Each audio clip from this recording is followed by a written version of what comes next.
Okay, welcome back. We are back in the Matrix once again. Nikolai, Hi, Mitch. great to see you again. So, I'm going to tell you a little story that I've been suffering from, and this was the launching point for today's episode. Okay. This thing right here hurts like a motherfucker. Okay. I have the thumb from hell right now that I'm dealing with. Okay. And you got me thinking about it, because I know we've touched on it at times, but never so specifically. So I want to talk today about pain as a compass or a tool, right? For Yeah, yeah, either yeah. for people to use for their spiritual growth, or to use as a guidepost of sorts. So talking about like purely physical pain right now, what from the Matrix perspective, what is the purpose of physical pain?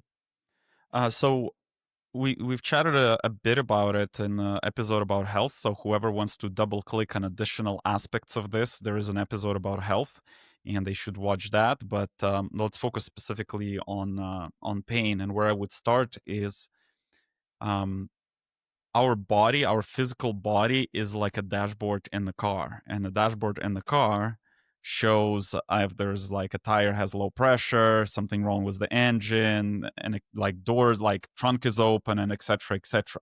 So pain is basically that dashboard that is trying to tell us something. And on one end, it could be telling us that we need to pay attention to some kind of a inharmonious worldview or attitude that we need to harmonize so that that pain disappears. Or in another situation, it could mean you've already harmonized something, and the body, the physical body, is restructuring to adopt to this new inner state. So, for example, where we started our conversation, you asked how I was doing, and I was like, I could barely get out of bed. And one thing that is happening is my energetic channels are expanding, and I experience physical discomfort. Like it's just, I guess in the past, I experienced it as intense body aches that seemed like I had flu, but no fever, nothing, just body aches. Now they're just like light physical discomforts. So for me, this discomfort, physical discomfort in this situation is a side effect or the result of the work I've done harmonizing myself, meaning I've processed, that means I processed karma, I processed inharmonious traits of character, and etc., to a point where more energy can start flowing through the body, and the body is adjusting to accept this increased flow of energy. So coming back uh, to your thumb as a specific example, we, like I've mentioned, that this, highly recommend to people studying psychosomatics. There are many books on this topic, and once again, per our previous episode, use your intuition, what's resonating and what's not, because I haven't seen, like, let's call it 100% quality psychosomatic book, but there are a lot of books out there that are like 60 to 80%, which is good enough, and they're like great. That's where I was starting as well. And there are, like, as you start studying psychosomatics, things become, or even like esoterics. Esoterics is basically how energy works and how this body works, how it relates to energy, and etc. You start learning simple concepts, right? Well, first of all, we have our right side, which is masculine, which also relates to the future. And we have then our left side of the body, which is feminine energy and relates to the past. And there's like additional aspects. This is the energy of the sun. This is the energy of the moon, and whatever, the list goes on. So simple self-diagnosis, thumb on the right hand. So first of all, masculine. Masculine is about the future, and hands are about control.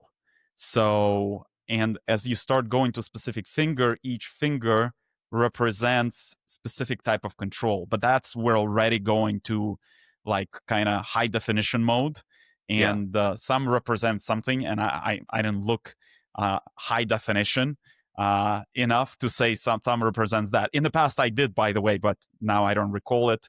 And as an example, what I'm dealing with, I had like some words over here, like very small ones.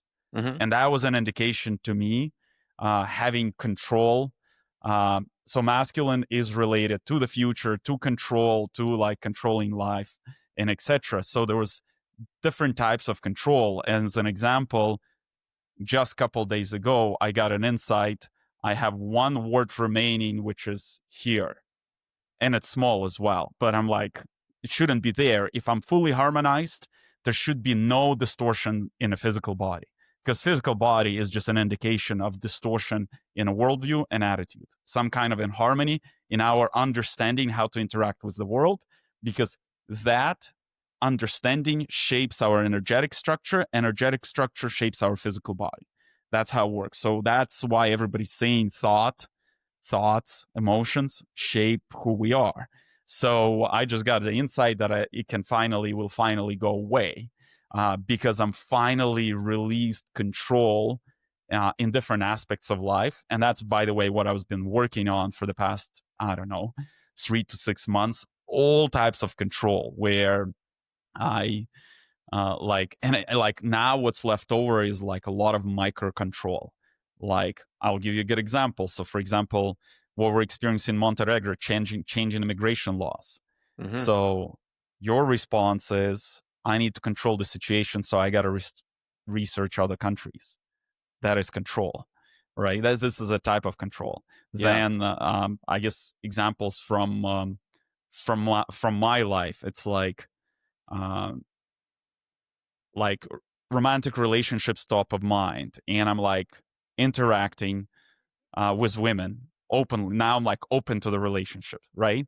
And I'm like, but then I'm subconsciously trying to control how it's going to unfold, how the interactions will unfold, how the starting point will unfold, how I want them to interact with me, because there are um, remaining models, there were remaining mental constructs or worldviews, how I thought it should be.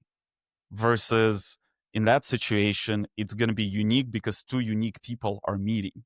And by the way, in that scenario, that is um, impacting the right side control, but because it's an interaction with women, which is feminine, that is also impacting the left side. So as a result, I was experiencing some physical discomforts either in like my elbow or the left side, and etc. And the beauty is when you start understanding that it's all psychosomatic and discomforts are just uh, or pains are just signals on the dashboard. The next question becomes is you could sit in a meditation and first ask, is this a sign that I need to change something, that I need to harmonize something in my worldview and my attitude? And if the insight comes yes, the next question, what is it? And you can sit, and usually it might not come right away in meditation, but it will be definitely shown to you either through events or somebody telling you something, like your girlfriend giving you feedback and etc. over the next few days, because you've requested that to come from the unconscious part of your consciousness to the Hmm. visible conscious part, so Yeah. that you can harmonize it. So it's like structuring the chaos into cosmos. It's like we're loaded in here, huge chunk of us is unconscious, and as we go through life, through evolution, different events, different interactions shine the light on the parts of us that we cannot see, so that we can see them, so we understand them, so that we learn how to use them harmoniously as we interact with the world. So, and then if the answer is uh, if it's no, the pain is not indicating something to you. The pain is indicating that you've already processed something, and the body is just adjusting. So, in your scenario, it's both. In your scenario, you've started releasing a bunch of control, so that change is happening. but there is something that came to the surface that you can release even further, so that the change is holistic, so that's change, so it fully clicks in. Yeah. So I want to go a little left turn here because I want to go down this rabbit hole that you Mhm. opened up. How do we uh, learn to completely give up control, or what does that even look like? Mm. Because I think everybody out there, and maybe it's a complete construct of the mind, but everybody wants some certainty is probably the wrong word, but they want some assurance of outcome Survival. in some way. And Yeah. so they're trying to control certain elements also because they do have usually some precedents that a certain level of control got them what they wanted. So yeah, how do we completely give up control, and what would that functionally look like? And it's interesting, once again, that's where we started our conversation before we hit record, right? I was Yeah. sharing with you the new service/product we are working on, which we'll soon share with the whole world. Um, the challenge why it's so difficult for the mind to release, because the control exists at the level of the mind, and I'll Yeah. double click on that later. So difficult to release the control is usually because of the lack of understanding and knowledge of who they are, how they work, how the being works, how the human being works, and the context that that human being exists in. So I'll give you an example to simplify it, right? As a baby, you're born and you're not really, you don't really understand what gravity is. As a result, you're crawling and crawling off the couch and you hit your head as you fall. And you're like, oh, that was not comfortable. And then in school, we're taught specific laws of physics. And I don't know, like if you pour oil on the on the fire, it's gonna like make a bigger fire and like all this stuff, right? But the issue in a current version of civilization, we're not taught what the human being is, what are the aspects of human being, how it's wired, how human being is wired, why it's here, uh, and the context we exist in. We don't understand the laws of social matrix that we exist in, and we talk about the matrix, the name of the show, Enter the Matrix. But same as, and just to remind everyone, the matrix is just an operating system, is just set of algorithms that define interaction of uh, everything and everyone. So, meaning if you take oxygen and you get it to interact with hydrogen or whatever other chemical, right? Uh, it will interact in a specific way. And that's part of the matrix. But significant part of the matrix on this planet is the social matrix. So, and we do not understand, like 99.9% of people have no knowledge of how the social matrix works. As a result, there's a lot of discomfort. Because once you've learned that, as a child, that you shouldn't, fall off something that is high up above the ground, because the gravity will smack you and you might break something, you're not afraid anymore. You're like, like, okay, I get it. I'm just like, when I'm like on the balcony, I hold on to the rail and I'm calm. There's not like holy fuck surprise moment. Whereas most of our life, so the interaction is with the physical world that laws of physics and chemistry and etc. help us navigate, is only small subset of our life, and a huge chunk of our life is dealing with our emotions, whereas emotions predominantly come from or get brought to the surface or get triggered by interactions in the social matrix. As a result, we have most of the civilization running around like chickens without heads, trying to protect themselves from feeling uncomfortable emotions. But we can go even deeper. We should ask ourselves what emotions are. And emotions are just types of energies. And the uncomfortable ones, usually an indication that we didn't understand how to interact with specific type of energy. And then there's like, and it's expressed as a low vibrational emotion. When we don't understand how to interact with something, we go into a flavor of anger. All emotions, all in low vibrational emotions are flavors of anger.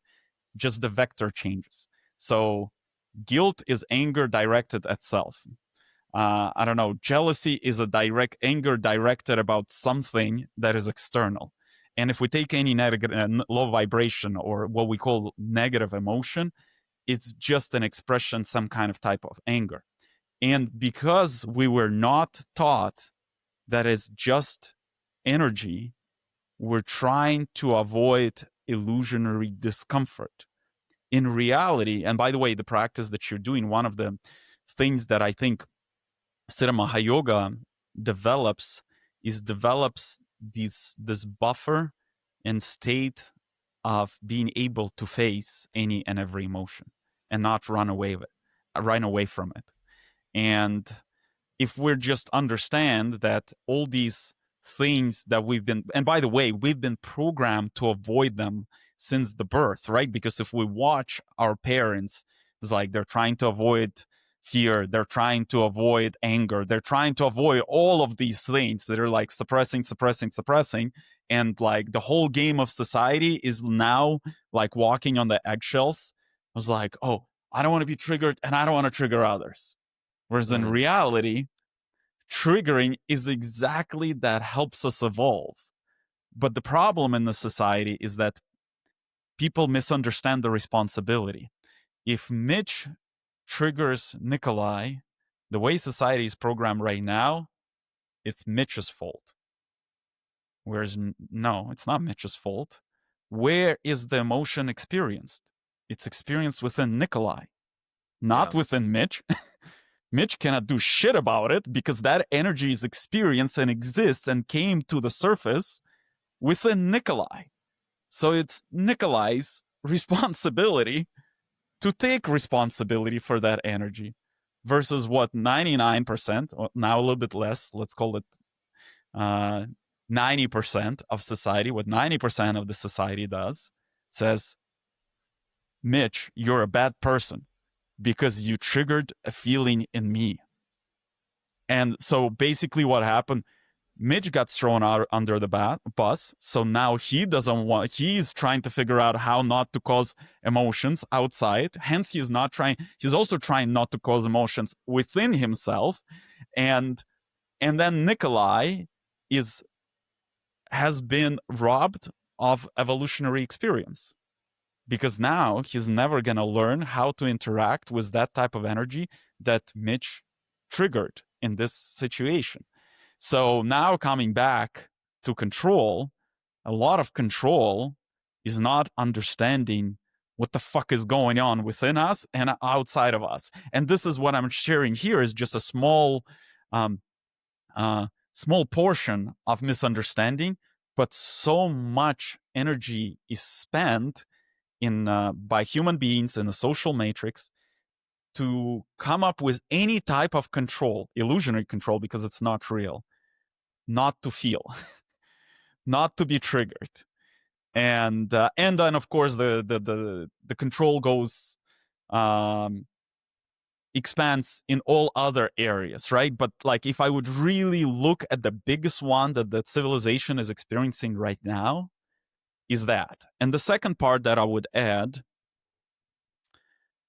there is aspect, well, so we talk about this is, let's call it emotional safety. But then there is this concept of, let's call it physical safety. The body is programmed, the mind, which is basically manager of the physical body, is programmed to ensure that the body survives.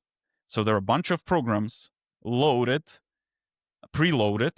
to ensure the survival of the avatar, of the physical body. Because if the body dies, then the evolutionary experience ends, and if we don't complete our evolutionary program that we chose for this incarnation, for this life, that's kind of, let's call it a wasted ticket that is very expensive of loading into this world of forms and playing this game and etc. However, those programs, we call them, right now the science call them animalistic, right? They come from animal, the instinct of survival. But if we really look deeper, and we've already talked about it, there is an episode about it, but we talked about it from a different aspect. That is also what we call reptilian brain, because that's like the deepest, oldest, what they call the oldest brain that's programmed for survival. That is bullshit.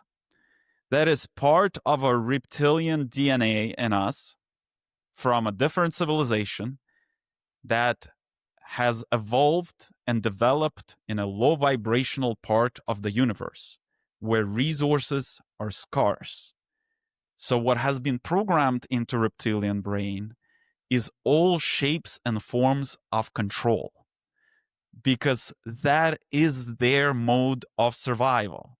If I plan, there is a higher chance of survival. Planning is control, is a type of control. If I compete, there is a higher chance of survival. Competition is type of control. If I'm on top of some kind of hierarchy, subconsciously that reptilian brain feels calmer because the physical body will survive. And for those civilizations, huge subset of the consciousness that operates those avatars, reptilian, insectoid, or whatever, gray avatars in other sectors of the universe, they don't have infinite life of the consciousness or the soul. As a result, the fear is real. When the physical body dies, that is, in most situations, the end. Whereas in our situation, when the physical body dies, we just change dimension.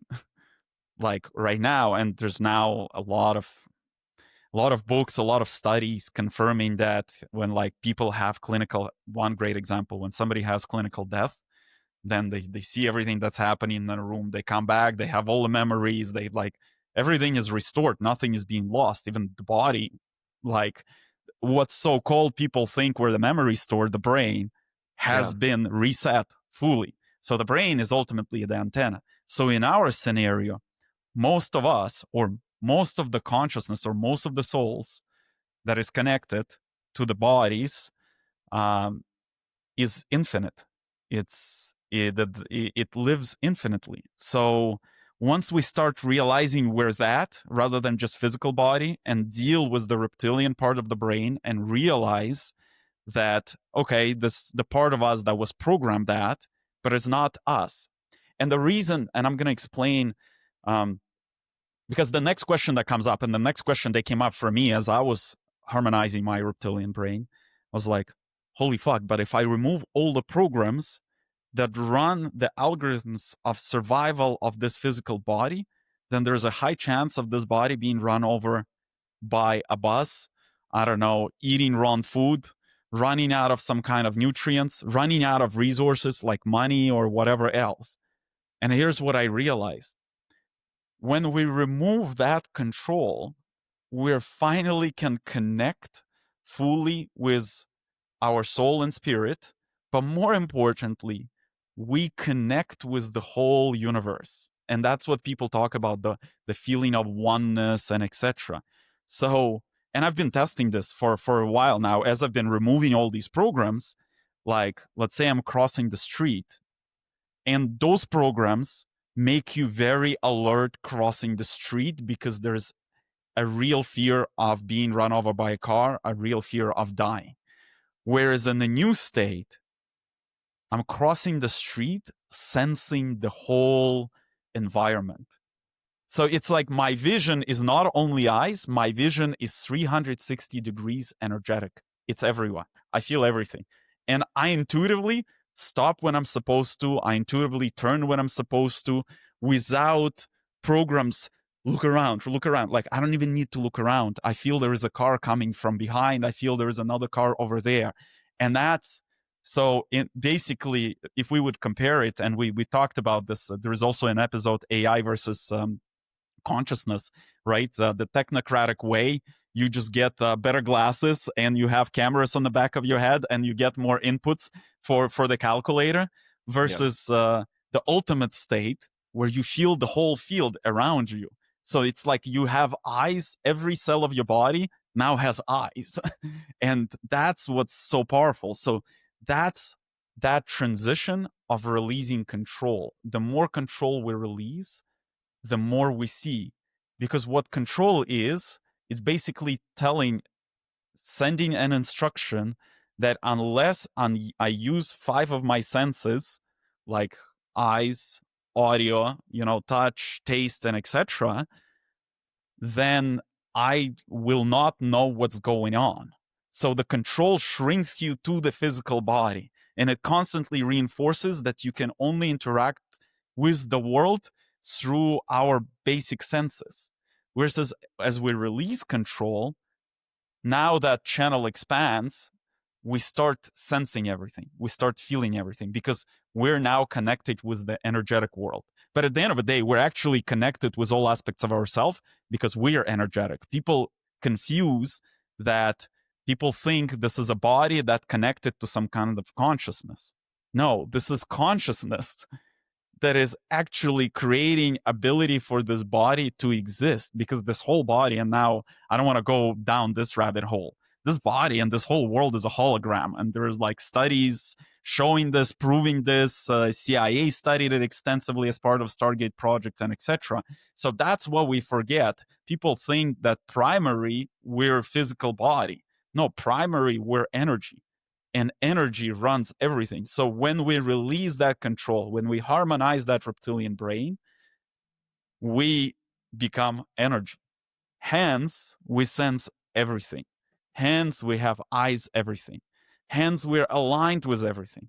Hence, we won't even start crossing the street, or we won't even end up in a part of the street that we can get run over. So So, so that reptilian brain. yeah.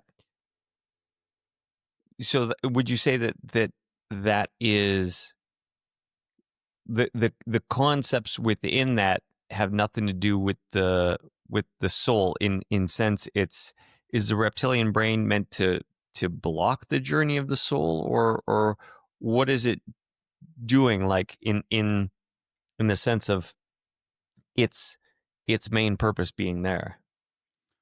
Um, that's a great question, and this part of the answer will be woo woo.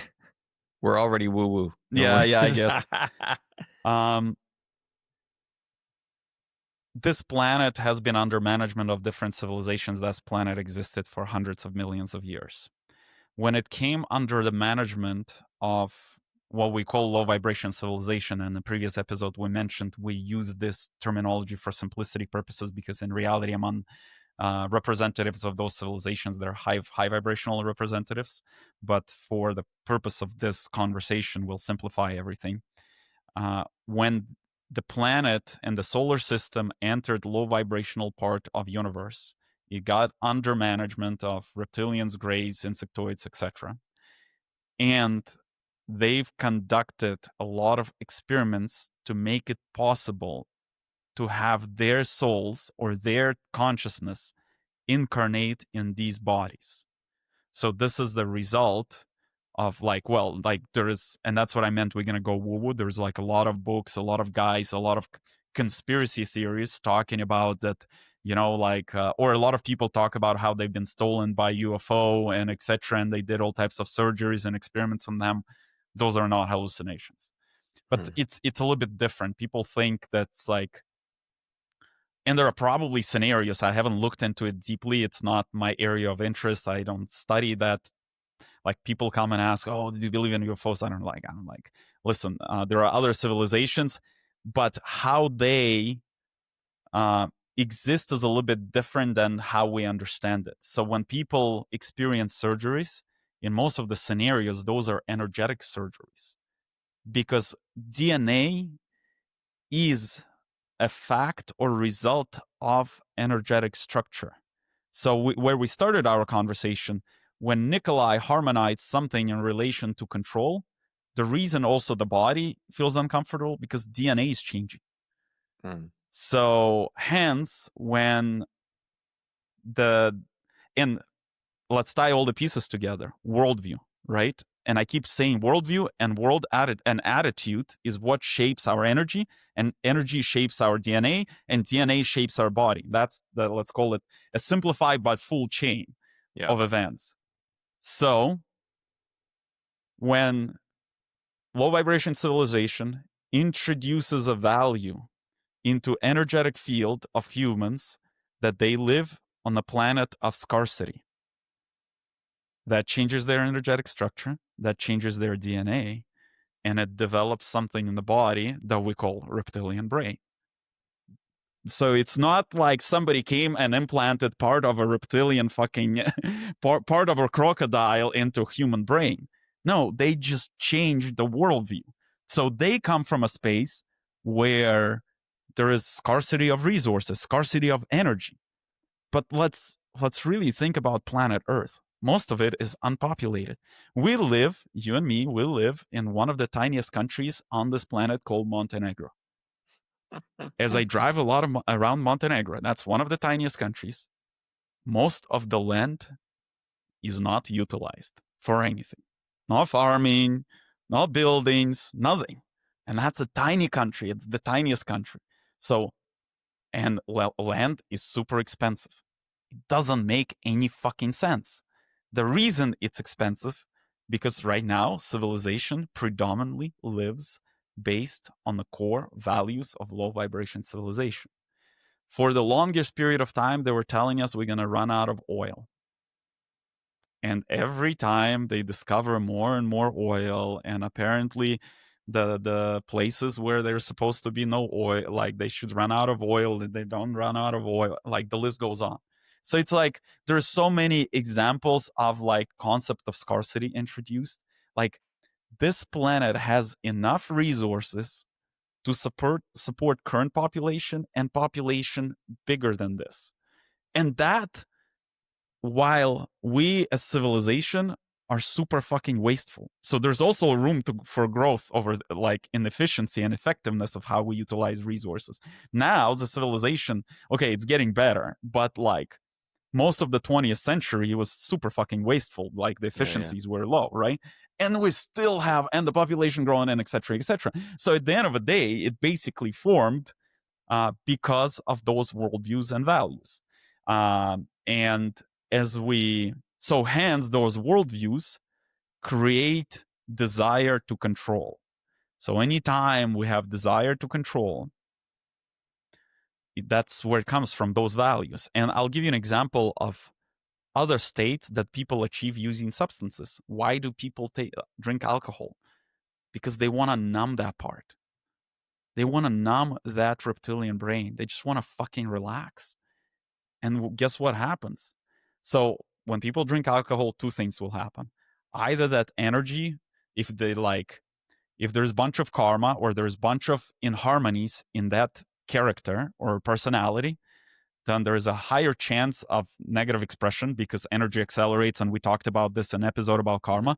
Or another option, when that personality, let's call it average harmonious, they will just be relaxed. And when they relax, now they start acting from a place of everything is fine.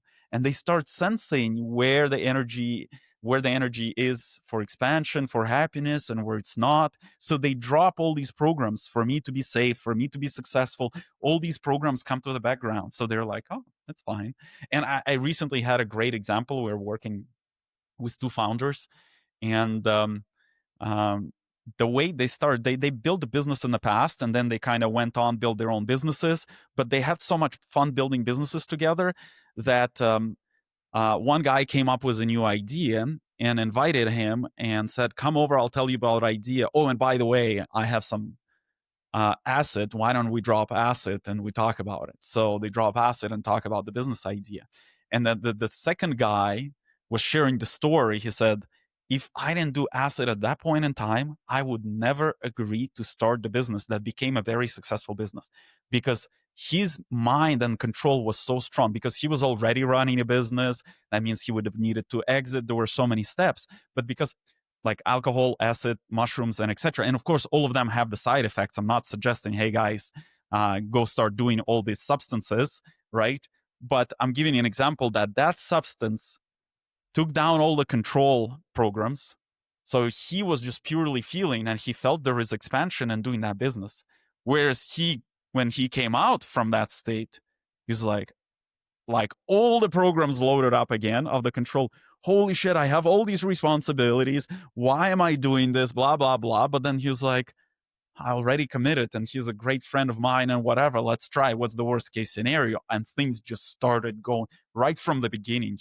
Things just started going so much easier than his existing business that was kind of already declining, and etc. and etc.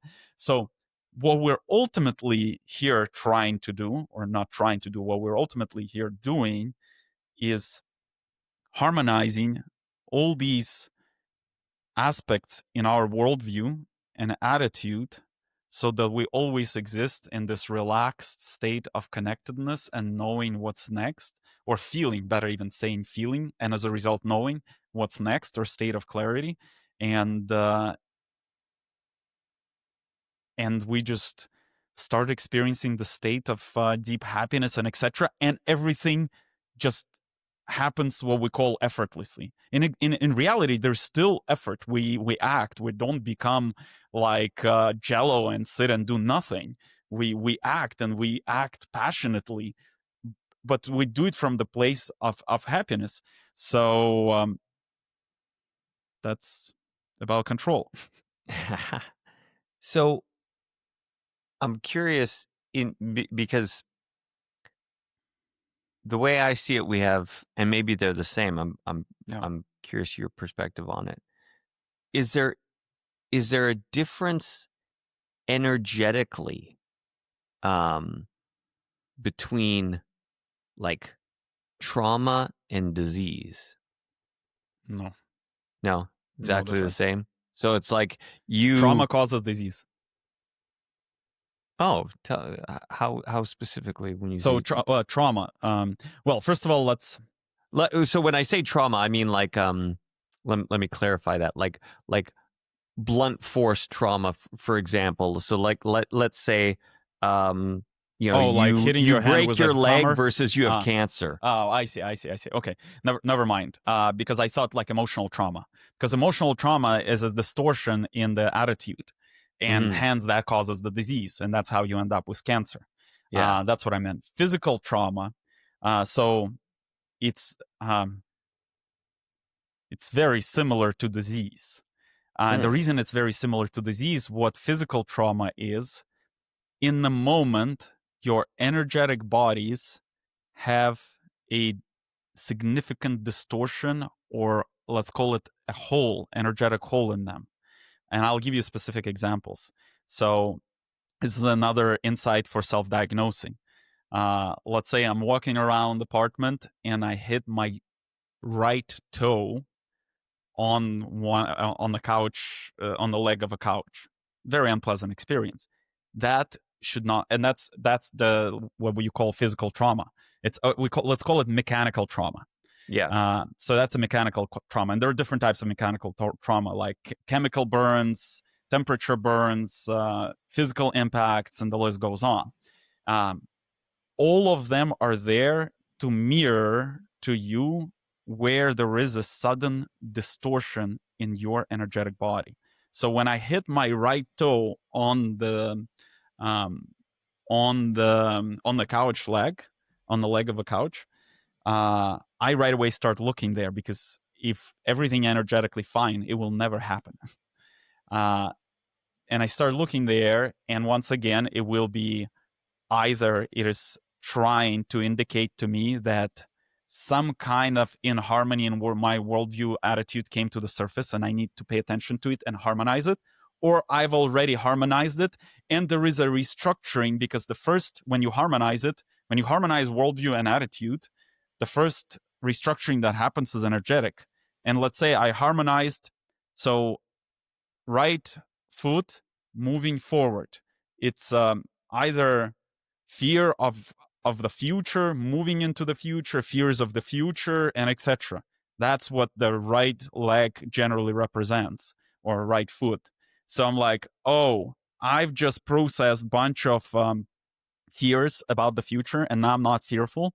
And now my energetic body is changing around the right foot. So hence, there's a higher chance of me basically having mechanical trauma. And by the way, for people who have strength and willpower as their dominating energy, or people like yourself who use sports to release electrons that you pick up because you have dominating energy of love, and it's very easy for that type of energetic structure to pick up negative energies from other people. So sports, gym for you releases all that. When you're going through major transformations, Mhm. best is not to do any sports and not even interact with the physical world. So when I went through, and it was very frustrating for me because I love sports. I have, strength and willpower is one of my dominating energies.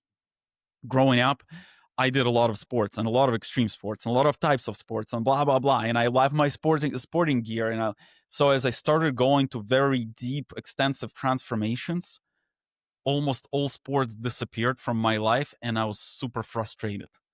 And then I had to understand why. And the reason is, if my energetic body is restructuring because I just did major change in my worldview and attitude, and I start riding a bike, there's a very high chance I will get run over by a car. Mm. So, or if I go for a hike, I'm gonna slip and fall and whatever. So that's why when transformations happen, best is to just spend time in a soft bed. It's very difficult to hurt yourself. I see. Okay. Um, so going further and deeper on this, because I know we haven't really talked about it that much, and I'd probably like to dedicate an episode to it more specifically. But for example, because you briefly sort of touched on this, um, when people are taken to the edge of death, right, Hmm. but not over. So when they've either died or they're very close to death, and I'd be curious what the difference there is, right? But whether they've physically died or they're so close that maybe they're getting read their last rites, and they pull back, they survive, right? But they've been taken to the edge. What is Matrix trying to signal to them by taking to them to the edge, but not over? Because Mm-hmm. they could very well just be like, okay, you're checked out, like you uh, you lost the ticket on this reincarnation run. See you in the next couple million years, whatever. But they're not being checked out. Yeah. So what is Matrix trying to show, prove, have them understand by, again, pushing them right to the brink and then saying, nah, I'll keep you around for a little bit longer? Yeah. So I'll start in slightly different place. I want to build on top of that potential fear. If you remove all the reptilian programs, the body will die. There is already major milestones pre-programmed into incarnation program. So there is different exit points in incarnation when you can exit from this life, from this body. And unless you're in one of those points, you're not exiting, even if you fucking try really hard. And there is a great example I might have shared with you about my old friend from Canada named Alexi. If he's ever listening to this podcast, hello to him. That fucking guy tested Matrix very hard. The number of times he was supposed to die, I don't think I can count them on I'll need multiple multiple hands to count all of them. Let's put it that way. So, and some of the examples, like doing construction, using the nail gun, the nail guy ricochets, goes right up his nostril, stops millimeter from his brain, gets stuck there, gets pulled out in ER. And by the way, because one of my first companies was a medical imaging software company, So we were able to basically get the X-ray because we were like hanging out with friends. He tells us a story, and we're like, yeah, whatever. And I was like, well, Alexei, why don't we get your X-ray? And we'll literally get his X-ray, and there is a nail literally on the X-ray stuck like millimeters from his brain. Survived. And but then while we're like having discussing this story, there are stitches on his forehead. And I asked him, like, dude, I thought you got a nail. Where the stitches are from? He's like, oh, I was just celebrating my rebirth and I drank so much and I was walking to the room. I slipped on the floor, and you know those doorknobs that are like spherical? Hmm. Hit the doorknob, hit the head exactly on the doorknob, basically cut his head, passed out, woke up covered in blood hours later, just walked on his own feet to the ER, got it stitched up, and now he's sitting with us drinking again. So this is an example of the guy who've tested every possible way of exiting the incarnation, and he did not exit whatever stupidity he did. And he's like, and by the way, this is the guy who I deeply respect. And people wouldn't understand why, because like if you look at him from outside, he's just like kind of this go with the flow, disorganized, whatever guy. But I was running like a successful company in Silicon Valley, and every time I would fly back to Toronto, I would go see him because I wanted to experience his state. We would sit in his backyard. He would open up some beer, Russian beer, and I would just sit there and I would experience such a deep state of peace because he learned, like, for him the instrument was mostly alcohol, but through that he learned how not to control everything and anything in life. He was just like, I'll be fine. Was he stressed at moments? Yeah, of course he was stressed at moments. But comparing to Nikolai had 11 out of 10 stress. He had maybe 3 out of 10 stress, but given his life situation, he was supposed to have 15 out of 10 stress. And that's why I would always go and visit him. And that's why I didn't understand back then. Subconsciously, I respected him because he was much more relaxed and much more in tune with the environment. And he wasn't stressing out. If he's supposed to die, he's like, it's okay. If I'm supposed to exit incarnation, I will. But he knows he won't. Like, even if he fucks up, he doesn't exit. Okay, he has an injury. And the funniest thing, all these injuries healed on him like I don't know what, like he had a nail of his nostril, 2 days later he has his forehead stitched, 2 weeks later all that is fine and he's already enjoying some kind of new adventure. And this is like real example. Wow. And so coming back, so don't stress about losing this body. But also at the same time, don't be stupid, because also like in his scenario, I think his higher structures do overtime work to keep his avatar alive. So we don't need to go to that extreme. If we just live a normal life, the chance of dying, unless it's part of the incarnation program, is close to zero. So people who experience near-death situations, in his scenario, those near-death situations are bad examples because he didn't really get too many insights from those experiences. The insights he got, like, that's fine, life is fine, I'll just go on with life and everything's okay. Whereas for people who are like more like Mitch and Nikolai, who are all tense and like forcing things and working hard to get somewhere, near-death experiences are usually an indication that the person is going in a wrong direction. So that you're completely stopped in your tracks. And like for me, panic attacks are near-death experiences. Each panic attack is basically death on a psychological level. And that after multiple of those, that basically stopped me in my tracks and made me ponder about what is not aligned in my life. I know many examples of car accidents, and it's interesting enough, not too long before the panic attacks, I had a pretty bad car accident where my ex-wife, like, I walked away perfectly fine, and that's in the moment. We flew off the highway in northern Ontario, and I was like, okay, right away. But she was sitting in a funny way, and then she couldn't move her neck. I was so scared for her, and and that was for me was should have been a wake up call of like of me not going in a right direction. And we've talked about it how the matrix introduces the signals. Number one, takes away resources. Number two, um, messes with the health of your close ones. So in that example, that was health of my ex-wife.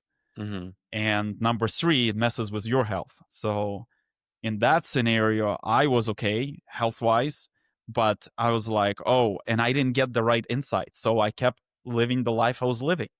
And then my health was hit with panic attacks. So, like most of those situations of near death experiences, is a hard stop of you to finally pause and really review your life. And the reason this is important today, specifically today and where the world is, and I think this is great that you're asking this question, because the way the fifth matrix in the world worked, because the fifth matrix was designed for young souls to go from, let's call it zero of out of 10 evolutionary state to 10 out of 10 in a 10,000 years and 52 incarnations. So in a very short span of time, consciousness goes from very unstructured to highly structured or highly evolved to godlike consciousness on this planet. That's what was designed. So the part of the design of the matrix, it allows souls to do anything and everything. So that's why it was so easy and possible for people to completely get off their incarnation program. So let's say if Mitch or let's say Nikolai loaded here to be a spiritual mentor. Nikolai was building healthcare businesses, was building then tech businesses, then was building solar energy businesses, and etc. In the Matrix V6, it's impossible. And because the shift is already well underway, so basically the way in the fifth Matrix we've talked about it, the way it was designed, there is a path, the easiest and the shortest path to develop qualities and evolutionary experiences that the soul loaded. In my scenario, would have been, hey, just start as some kind of teacher, then progress to a coach, then progress to a spiritual mentor, and etc. But I dabbled around, so I took one of the like scenic routes, and the V5 matrix allowed that because when the soul is young, it doesn't know what it wants to be. It doesn't know what is interesting for it. And the soul is just, if we look at an energetic structure, is a unique cocktail of energies. So that unique cocktail of energy doesn't know what will bring the highest amount of happiness to it. So you could literally go and become an astronaut and play around there, and by 40 or 50 become spiritual mentor, and the matrix, fifth matrix, would still support that journey, and it would give energy to that avatar for that journey. Whereas what's happening now, the reason, by the way, the past months and 2 months, people feel more apathetic, more depressed, one of the reasons, all these additional paths that existed, that were designed for young souls, are now do not give you energy. So if you're in one of the scenic roads and you're still there as avatar, you're stopping to receive energy from there. Hence, you start feeling apathetic, depressed, and it seems like something you were doing that you were fine doing. Was it the most exciting thing on the planet? No, but you would still get energized. I don't know, building that business, or being a singer, even though you can sing for shit, and etc. Right? But you were still at least getting some energy to get that experience, because the way Fifth Matrix was also working is, at least you will learn what you don't like. And the Mm. downside of that was for old souls like yours, like mine, and like many other souls that loaded here, we've already became experts in something on a level of consciousness. So we load here that allows us to be anything and everything, and we get fucking lost. Whereas the soul, Nikolai's soul, is already expert in transformational experiences that help planets transition from low vibration to high vibration states. That's where Nikolai's soul is an expert. But he went and started building businesses and dabbling in businesses. So hence, there is not much happiness. And because it's a big soul, then the Nikolai, partways through life, is confused, like, what the fuck is going on? The panic attacks roll in. So, but it was softer. But now it becomes very harsh for everyone. If you're not aligned, if you're young soul, high chance you either evolve very rapidly here and you stick around. If you can't, you're basically incarnating in another sector of universe for young souls. So this evolutionary school will continue in on the other planet in another sector of universe. But now it's predominantly going to be advanced souls that are going to stick around here, and the key for them is to align with who they truly are and why they came here. And so that's why the reason I'm explaining this, we will see substantially more and more near-death experiences. Either it's through accidents, health problems, and the list goes on, because huge chunk of population, those advanced souls that are loaded into many avatars that roam this planet, are completely off track. And they will start, and the first step in that is apathy and depression. And if people start feeling low energy, don't allow the matrix to take it to the extreme states where, you'll end up in a car accident because you're driving all depressed and fuck the life, and you self-manifest an accident. Or depression also is an indication there is a lack of energy in the body, and whatever distortions you have in your worldview and attitude will start expressing as diseases. So it will start hitting your health. And so if you're at the state of apathy or depression, this is time to review your life. And we've given I don't remember which episode, few episodes ago, we talked about the instrument of reviewing your life, where you experience the highest, the most intense, positive emotional states and extensive emotional states. And we've shared an exercise where you can just do an inventory where you felt very happy doing something. And it shouldn't be specifically about event. It should be first identify the state that you experience and then really dig in what you were doing then. And that's how you can understand those moments when you experience those positive emotions. Those are pieces of the puzzle, which when you put together will give you an indication of what you should be doing to get into this highest alignment path in your life. And that will pull you out of apathy and depression and etc. So and that is a great question, because it is a super relevant question for today and the next few years, as it's going to keep increasing in numbers. Yeah, and just dovetailing off of that, last thing I wanted to go into. So when we look at it from the soul's perspective, right? What's worse for the soul? Emotional pain or physical pain? And what is the purpose of emotional pain? For soul, it's indifferent, because soul sees everything as energies.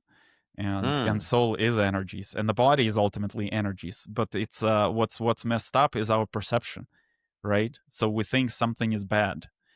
It's just an experience. But because there's such a strong ingrained program, for example, that that negative emotion is bad and is uncomfortable, because we observed everybody getting uncomfortable, we start running away from that.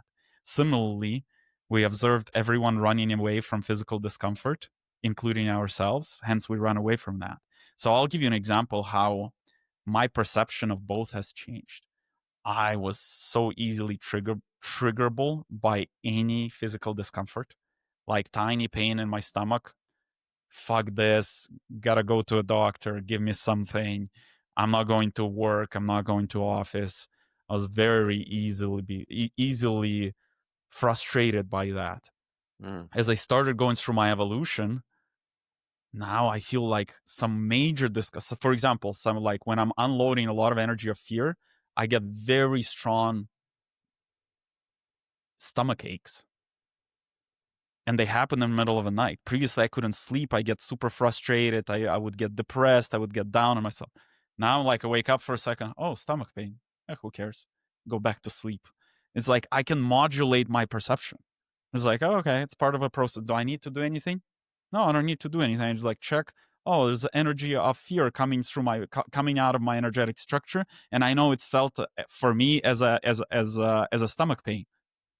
Okay, but back to sleep. That's like that like now I have this ability to modulate my perception of pain. So it's a perception, and Right. the way it's also proven, there are yogis who walk on fire, who walk on glass, and etc. What they do, they remove a program in their database or in their internal operating system that fire can burn. They remove that program, then the fire does not burn. And that's what I mean. This whole fucking universe is a hologram. That's why they can walk on coals and not get burned. It's all in our mind.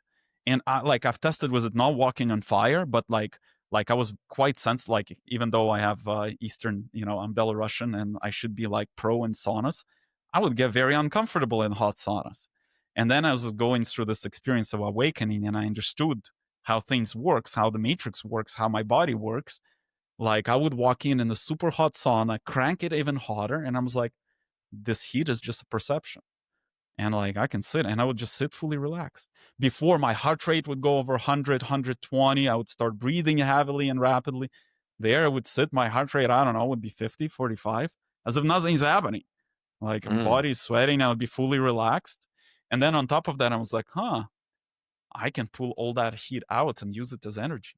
And I would just pull the heat out of it, and then people would be like, why is sauna getting cold? Literally, like our bodies, and we can do such things. And those are real examples. When I go to sauna, I play with it. And then, by the way, um, Maxime uses this. He loves sauna. He uses this as a test if he's in a aligned state. When you're in aligned state with an aligned state, what I mean, your mind, which is your body and mind, aligned with the soul and spirit, then you can do such things. But if you're misaligned, you cannot do such thing in the sauna. So when he needs to, let's say, to make an important decision, he goes to sauna, cranks it up to check and ensure if he's misaligned. If he starts feeling this extreme heat and he's being triggered and frustrated, he's misaligned. So he goes and realigns all his energetic structure, and he's like, okay, now I don't feel heat. Now I'm fully aligned and connected, and now I can look into this decision that I need to make. So that's another example of an instrument where we aligned, we have ability to modulate our perception of, I just give you example of physical pain, but you do exactly the same with emotional pain or emotional discomfort. Let's say you have fear, you're like, oh, I'm experiencing this type of energy. Cool. I'll put it over here, let the process run. I continue with my life. I enjoy my evening, I don't know, drinking a glass of wine or watching a movie or hanging out with friends or whatever it is. So it's all perception. And like if you look at a lot of popular quotes from all these spiritual teachers floating around, they all talk about the same thing, that it's like our pain all comes from perception. It's all our perception. It's all internal. And once we understand how things work, and here's another example, when we start actually understand how things work, then we relax, we release control, and we start becoming creators of our reality. Well, rather than succumb to an external factor of, let's say, physical discomfort that like being caused by, like, I don't know, external noise or cold or whatever, or heat, or succumb to internal discomfort, physical or emotional, we can just modulate that. Oh, is it just as just one of the events unfolding? I don't need to react to it. You just check to ensure, do I need to do anything? If I don't need to do anything, let the event unfold and you continue living your life. Interesting.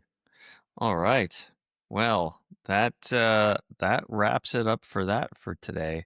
Oh, one last thing, just Yeah. well, because this was top of mind too after. Um, what are the main benefits outside of health benefits, but more what are the main spiritual benefits of the sauna? Oh, so the reason, by the way, once again, to connect the dots, the reason you have health benefits because there are energetic benefits. If there was no Okay. energetic benefits, because energy is first, then the physical body. Sauna just resets all your energetic bodies. And this whole Okay. thing, just sauna, but then also if you add cold plunges, that adds to that factor as well. That's like a rapid way to drop electron charge of your body, which is negative vibrations. So for example, I'm not a big fan of. I love sauna, but I'm like not a big fan like for example Maxime who could do it every day. But what I intuited, I didn't realize I'm just a fan of a different type of sauna. I was basically doing the same thing, but intuitively, but different. I just take long hot showers. I just go and stand under like very hot shower for like 10, 15, 20 minutes. It's the same concept of sauna. It does a very rapid reset and drops electrons. So um, if you've been triggered, angry. So if you basically done anything that puts you in low vibrational state, you accumulate electrons, you go to the sauna, you reset that. So then you come back to this state as if you're reborn, and you're kind of reborn because you've dropped a lot of garbage, and then you can start again. And a simple hack is just hot shower. And if you add the cold shower, that takes it even further. I haven't looked enough. I'm not an expert what cold shower adds. I haven't explored that, but that Mhm. definitely adds another element. And by the way, don't force yourself. For some people, it really works. For some people, like I've done the cold showers most of the time, I was miserable, and I realized I just love hot part, and I stuck to the hot, and it works for me. And even though now every YouTuber, every Instagram, whatever, doing cold plunges, I was like, cool. I do cold plunges. I don't know, once, twice a year. Like there is a moment when I'm really cold to do cold plunge. Most of the times, it's for me to rapidly activate my strengths and willpower energy. And I just feel cold, like I just want to go into this super cold sea and swim there, right, in the winter. And but otherwise I'm like, fuck this. And I was like, no cold plunges for me, no cold showers for me, hot showers all the way. So trust your intuition. Okay, back to trusty intuition. Yeah, I Yeah. need to get back on the sauna because I quite enjoy the sauna followed by the cold plunge, Yeah. and so even just having that understanding running in the back of my head, like, okay, uh, this is a useful tool to drop electrons, makes me just want to do it even more. So, And I just want to tie the whole conversation together. Here's another example. You've basically now gained the knowledge about sauna, mhm, and you relax, you understand how it works, and now control will disappear from that part of life. Do you see what I mean? mhm, Because now there is understanding. So it's easier. And like there are people who are trying, or there are some people who bypass control. They call it spiritual bypass. And not necessarily that term is applicable to many things when they do a lot of psychedelics or a lot of meditation, but don't get much knowledge. And they just become this jello. Oh, we surrender to everything.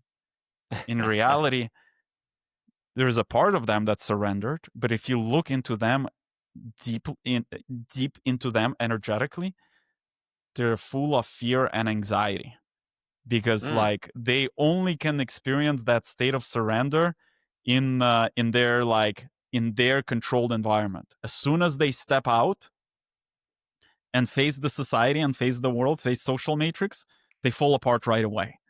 So the idea is not to you cannot bypass experience. That's what I'm trying to say. Like if you're just like, oh, I'm just gonna surrender through a lot of meditation and yoga, but have no knowledge, very let's see. I don't even think it's possible. It becomes a bypass because it's not a true surrender. It becomes dogma where you kind of okay, you develop specific more relaxed state, but then like somebody told you because a lot of these meditative practices, yoga practice and say just surrender, just believe. If you believe without knowledge and without you living through experience where you confirm that knowledge, which builds real faith, it yeah, becomes dogma. And when you live by dogma, it is so easy to disbalance you and to throw you completely, like just mess with your inner peace and throw you back into this chaotic state. So that's why it is very important to combine whatever you're doing, whatever you're enjoying. Like, I don't know, even if you're doing psychedelics as modality, like microdosing, combine it with gaining knowledge. And then combine it with maybe a little bit of meditation yoga. So you achieve that transcendental, relaxed state, surrendered state for moments. And when we combine all these pieces, that's when this journey, evolutionary journey, or journey of awakening, or journey of alignment becomes much easier, and you get to the results much faster. And that's why, like, all modalities are great. Pick and choose your modalities, but combine them. And one thing that I think have been missing significantly in spirituality is a modality of knowledge, because people perceived spirituality as a state. Mm. And there's like, oh, if I can achieve the surrendered state, then I'm spiritual. But let's go back to the original of who human being is. Human being is energy. And what is energy? Is worldview and attitude. So Yeah. if you don't have knowledge, you haven't changed much about your worldview. You might have cleared the garbage out by realizing, oh, killing people is bad, stealing is bad, and whatever. So you've cleared some programs, but then you haven't added programs of what is good, what is harmonious, how do I live, and what is aligned and what is not aligned, what is aligned for everyone here, and what is aligned for me specifically because I'm a unique being who is going through unique experience.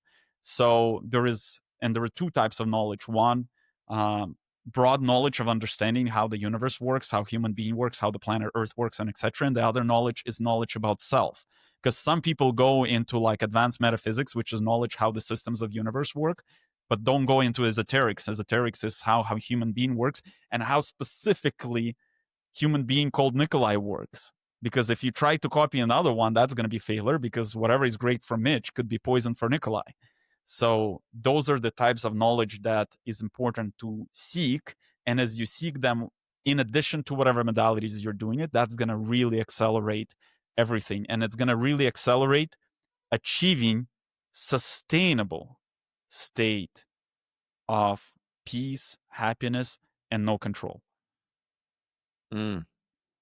All right. Well, no control for me, except or it's a journey to no control, and not through dogma, but rather through developing faith. As you learn something, you observe, oh, it worked in my life, it worked for someone else. That develops faith. Versus, Mitch, believe that meditation is good for you, and you blindly start meditating. It's like, no, I've tried meditating. Wow, there are changes in my life. Okay, I buy into it. Yeah. And that's been the whole journey for me also. And we talked about this before, but every modality, like, yeah, you have to test it and you have to see, okay, well, what am I getting out of this versus what's not working? Because yeah, I mean, there's a lot of things I've tried or experienced, and I'm like, I didn't get nothing out of it, not really. And then there's other things where I can see clearly, like, okay, some shifts, some changes, a very tangible felt experience, and then we just iterate from there. Yep. All right. Well, that's it for this week. Next week, back to the Matrix, right? Back to the Matrix.